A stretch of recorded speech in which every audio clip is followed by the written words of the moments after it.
The restaurant buzzed with lively chatter, the faint clink of glasses weaving through the noise. At table 7, a sharply dressed family of 4 laughed louder than the rest, their jeweled watches glinting under the lights. They carried themselves like the world revolved around them. "Excuse me," the mother called sharply, flicking her hand toward a waitress juggling plates across the dining room. The waitress, Emily, a young woman with a weary but genuine smile, hurried over. She had been on her feet nearly 10 hours, working every shift she could so her younger brother could stay in college. The family barely acknowledged her presence. "This soup is cold," the father scoffed, even though it had just left the kitchen. The teenage daughter muttered something under her breath that sent the whole table into mean-spirited laughter. It wasn't playful. It was cutting, sharp enough to sting. Emily's hands shook, though she steadied them quickly. Years in service had taught her patience. "I'll bring a fresh one right away," she replied softly, turning toward the kitchen. But as she walked away, their voices trailed behind her. "Can you imagine?" the son sneered. "Spending your life waiting tables? Bet she couldn't do anything else if she tried." The words pierced deeper than they would ever know. Emily blinked back tears, her chest tight, and then something unexpected happened. The manager stepped into the center of the room, microphone in hand. "Ladies and gentlemen," he announced, "before we continue with tonight's service, please welcome a special guest who's agreed to share her gift with us." He placed the mic in Emily's hand. At table 7, the family smirked and whispered, anticipating embarrassment. But when Emily began to sing, the entire restaurant fell into silence. Her voice rose strong and clear, filled with raw emotion that touched the bones of everyone listening. It wasn't just skill, it was heart. Each note carried her struggles, her sacrifices, her quiet strength.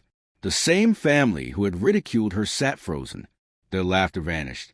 The daughter lowered her gaze, cheeks hot with shame. The mother dabbed at her eyes with a napkin. And the father, the loudest critic, sat rigid, jaw tight, realizing how cruelly he had judged her.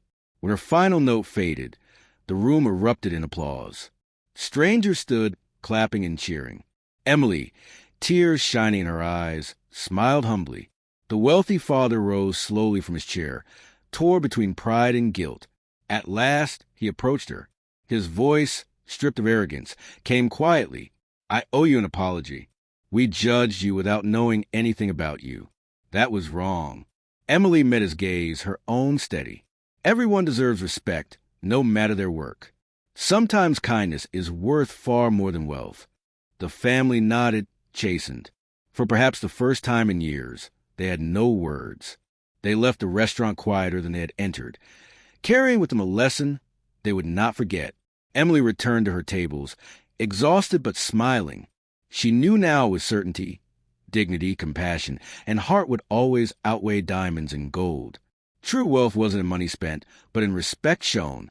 Later, in the silence of their car, the family sat heavy with guilt. "Dad," the daughter whispered, her voice trembling. "We were awful to her." The mother nodded, tears still lingering. The father said nothing. He was too busy replaying Emily's words in his mind. Realizing respect was something his money could never buy, something he had neglected far too often. Inside, Emily continued her shift, refilling glasses, carrying plates. But the air around her had shifted. Customers who had heard her sing offered warm smiles and words of encouragement. An elderly couple pressed a generous tip into her hand and whispered, "Never stop sharing your gift." That night, walking home beneath the glow of street lamps, Emily thought of it all. She hadn't sung for applause or to prove anyone wrong. She sang because it reminded her that even on the hardest days, she still had light to offer. And across town, a wealthy family sat reflecting on the same truth. Humility, kindness, and compassion mattered more than appearances. In the end, Emily's voice had done more than fill a room with music. It had softened hearts that had long forgotten how to listen.